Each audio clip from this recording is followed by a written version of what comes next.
श्री स्वामी समर्थ महाराजांची 8ची गुरुवारची आरती संपन्न झालेली आहे।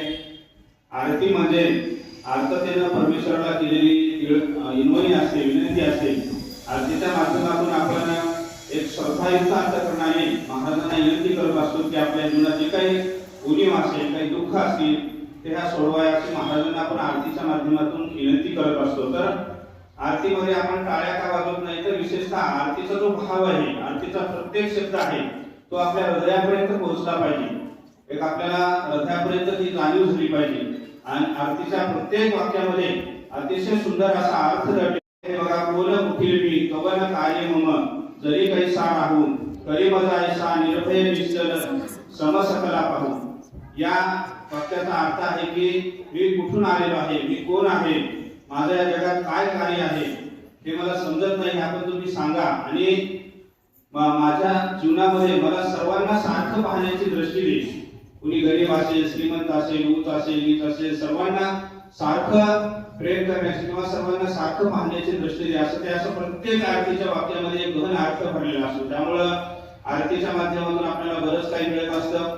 आणि आरती करते वेळेस एक आपण सामूहिक आरती जेव्हा करतो तेव्हा परमेश्वराची फार मोठी एक त्यांची स्तुती होत असते आणि त्या माध्यमातून भगवंताला सामूहिक सेवेतून आपलं गाणं ऐकावंच लागतं असं म्हटलेलं आहे। त्यामुळे सामूहिक सेवेला खूप महत्त्व असतं आणि आपण जे आरतीच्या माध्यमातून ऊर्जा मिळवतो ते प्रचंड मोठी ऊर्जा आपल्याला आरतीच्या माध्यमातून मिळत असते। एक चांगली ऊर्जा, एक पॉझिटिव्ह ऊर्जा, एक सकारात्मक ऊर्जा आपल्याला मिळत असते। दिवसभर ही ऊर्जा आपल्याला कामाला येत असते। आपल्या शरीराभोवती एक आवरा असतो, चांगला किंवा वाईट आवरा असतो। आपण जेवढं चांगले कर्म करू, चांगले पुण्य करू, एक चांगलं संरक्षण कवच आपल्या शेजारी निर्माण होत असतं। म्हणून आपण रोजच्या आरतीला जे एका आरतीला हजर राहिलं तर दिवसभर ती ऊर्जा आपल्याला पुरत असते। तर असं आरतीचं खूप महत्व आहे। या ठिकाणी सेवेकरी म्हटलं की महाराजांची जी नित्य सेवा रोजची ती आपण रोजची रोज करायची असते। जसं आरतीमुळे आपल्या शरीराभोवती संरक्षण कवच तयार होतं, पण आरतीला आपण रोज येत नाही बरेच जण। त्यामुळे रोज आपल्याला संरक्षण कवच तयार होण्यासाठी आपल्या शेजारी आपले अपघाती मृत्यू, अकाली मृत्यू, अनेक दुःख संकट टाळण्यासाठी आपल्याला नित्य सेवा दिलेली आहे। म्हणून न चुकता प्रत्येक सेवेकऱ्यांनी 11 माळी श्री स्वामी समर्थ महाराजांचा जप आणि 3 अध्याय हे रोज वाचलेच पाहिजे। ज्या दिवशी आपले झाले नाही त्या दिवशी आपल्याला ही जे काही संरक्षण कवच आहे किंवा आपल्याला जे काही एक सकारात्मक ऊर्जा आहे तिची कुठेतरी कमतरता पडत असते। म्हणून नित्य नियमाने आपण ही आरती केली पाहिजे। असं आपण मोठ्या म्हणजे आशेनं केंद्रामध्ये येत असतो की या ठिकाणी माझं दुःख दूर होणारच आहे, सेवेच्या माध्यमातून महाराज निश्चित माझं दुःख दूर करणार असा आपला इथं केंद्रात आत्मविश्वास असतो। आणि त्या आत्मविश्वास म्हणजे आपल्या जीवनात उतरण्यासाठी या ठिकाणी वेगवेगळ्या प्रकारच्या सेवा सांगितल्या असतात की त्यासाठी आपल्या मार्गातून 18 विभाग तयार केलेले आहेत वेगवेगळे। आता ज्यांचा मुलांचा प्रश्न असेल त्यांना बालसंस्कार विभाग असतो। या बालसंस्कार माध्यमातून मुलं चांगले घडण्यासाठी माऊली तर सांगतात मुलं कुंडलिक, भक्त प्रल्हाद किंवा शिवाजी महाराज असे होऊ शकतात। आपण जर आपल्या बालसंस्कार मार्गाचं आपल्या स्टॉलवर पुस्तक आहे त्याच्या पद्धतीने जर मुलांची सेवा घेतली तर निश्चित मुलं चांगल्या जीवनामध्ये अतिशय सक्षम होऊ शकतात, IAS IPS अधिकारी होऊ शकतात। एवढी ताकद आपल्या मुलांच्या दिनचर्येमध्ये आहे। म्हणून ते त्यामध्ये मुलांच्या कोणत्या सेवा असतात हे आपण समजून घेतले पाहिजे। खरी प्रॉपर्टी आपली मुलं आहेत आणि मुलांना घडवण्यासाठी आपण जास्त वेळ दिला पाहिजे।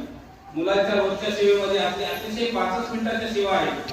मुलांनी सेवा कोणती केली पाहिजे, संतांचे चरित्र, राष्ट्रपुरुषांचे चरित्र, काय खाल्लं पाहिजे, व्यायाम कोणता केला पाहिजे, ते सर्व त्याच्यामध्ये दिलेलं आहे। आई वडिलांच्या दर्शनाचं महत्व, आई वडिलांचं दर्शन जर मुलांनी घेतलं तर आपल्या शरीरामध्ये जी काही ऊर्जा आहे, शक्ती आहे ती पूर्ण मुलांच्या शरीरात एक प्रक्षेपित होत असते, त्याच्या शरीरात प्रवेश करते। म्हणून प्रचंड एक पॉझिटिव्ह ऊर्जा दर्शनामधून मुलांना मिळत असते। म्हणून मुलांना आपल्या कंपल्सरी आपलं दर्शन घेतलं पाहिजे। मुलांनी रोज रामरक्षा वाचली तर कधीच मुलं आजारी पडणार नाही, कधीच केव्हाही आजारी पडणार नाही। त्यांच्या मनामध्ये एक मोठा आत्मविश्वास निर्माण होत असतो। त्यामुळं जे मुलं चिडचिड करतात किंवा ऐकत नाहीत किंवा अनेक प्रकारचे त्यांचे त्रास आहेत, त्यांच्या डोक्यावर जर आपण रामरक्षा म्हटली 1 महिना 2 महिना तर निश्चित त्यांना फरक पडत असतो। म्हणून मुलांसाठी 2-3 स्तोत्र आहेत। बुद्धिवाढीसाठी गणपती देवतेची सेवा, गणपती चतुर्थीचे नवग्रह स्तोत्र, त्याचबरोबर कार्तिक स्वामीचा प्रज्ञावंत स्तोत्र ही जर मुलांनी म्हटली तर फार मोठा फरक मुलांच्या जीवनात पडतो। तर अशा पद्धतीने सर्व प्रकारची माहिती मुलांची आपल्या बालसंस्कार विभागामध्ये आहे। जे मुलांना बुद्धिवाढीसाठी काही औषध आहेत उंची वाढीसाठी, वजन वाढीसाठी अनेक प्रकारचे मुलांचे औषधं, टॉनिक आपल्या केंद्रावर आयुर्वेदिक उपलब्ध आहेत. तर अशा अनेक विभाग आपल्या मार्गात नेमलेले आहेत.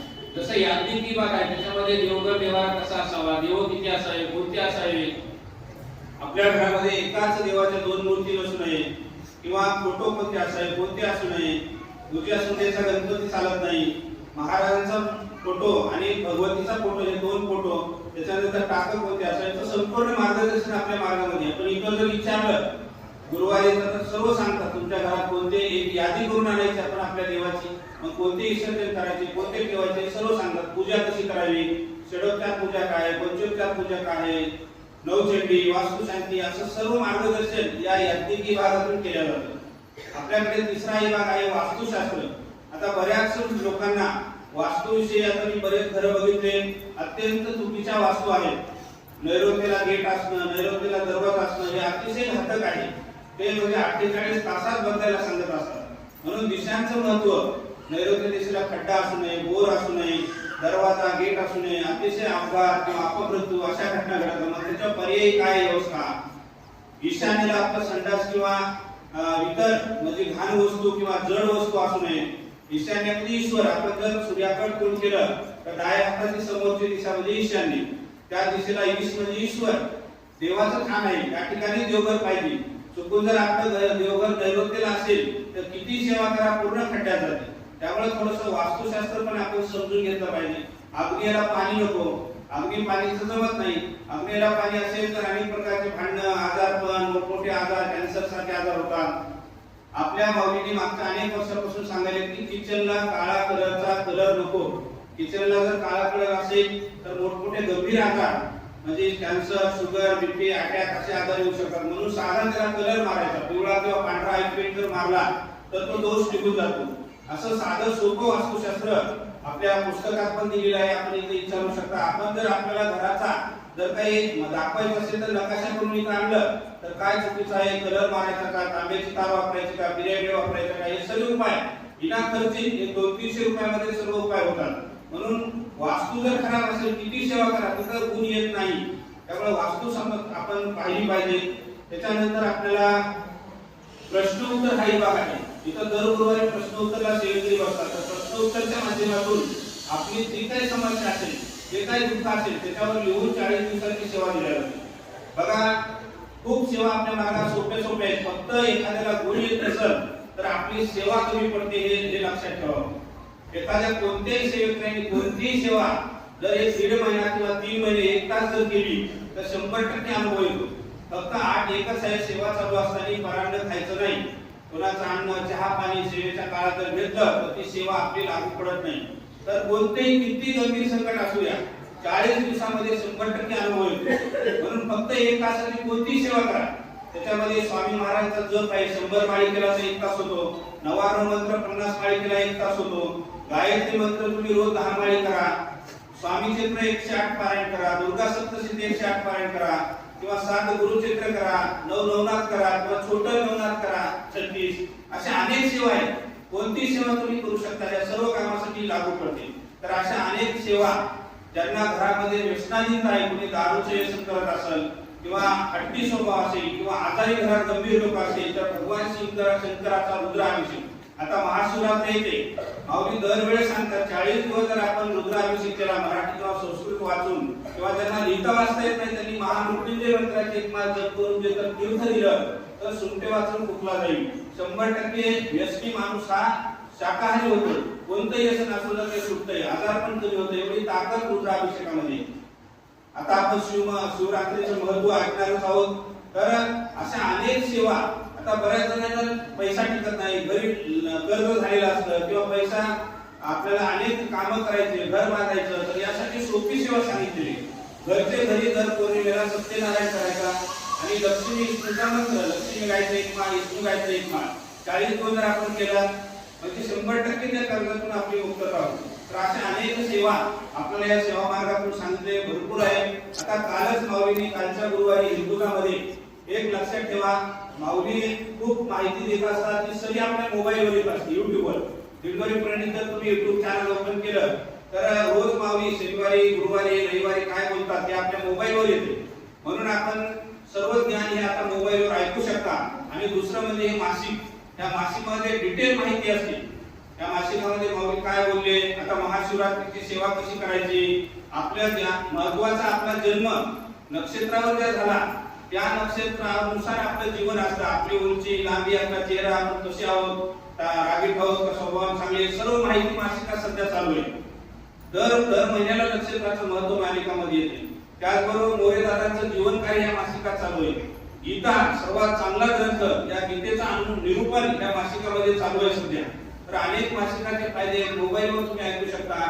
तर मला हे सांगायचं होतं, 2 आजारावर या ठिकाणी सांगतो की आपण आजारी पडू नये म्हणून माऊलीने अनेक उपाय आपल्याला घरचे घरी दिले, ते आपण करत नाही. अतिशय गॅरंटीचे उपाय. कोणत्याही आजारासाठी तुम्ही जर हे उपाय वापरले 100% तो आजार बरा होतो. तर असे 2 उपाय तुम्हाला सांगतो. पहिला आहे आयुष्यात आजारी न पडण्यासाठी.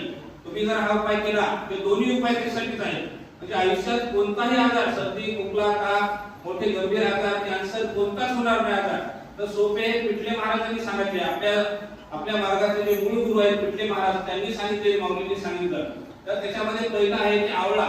आवळे जर आपण 40 आवळे आणायचे मार्केटमधून, ते मीठ पाण्यामध्ये उकळून घ्यायचे आणि त्याला 5-5 लवंगा टोचायच्या आणि हे 40 आवळे नंतर मधामध्ये किंवा साखर पाण्यात किंवा मधामध्ये 40 दिवस पुन्हा भिजू घालायचे आणि नंतर एक आवळा जर खाल्ला रोज, आयुष्यात तुमची प्रतिकारशक्ती, सर्व प्रकारचे सिस्टीम एवढ्या चांगल्या होतात, कोणताही आजार आयुष्यात होत नाही. एक महत्वाची सेवा माऊलींनी सांगितली आयुर्वेदामध्ये.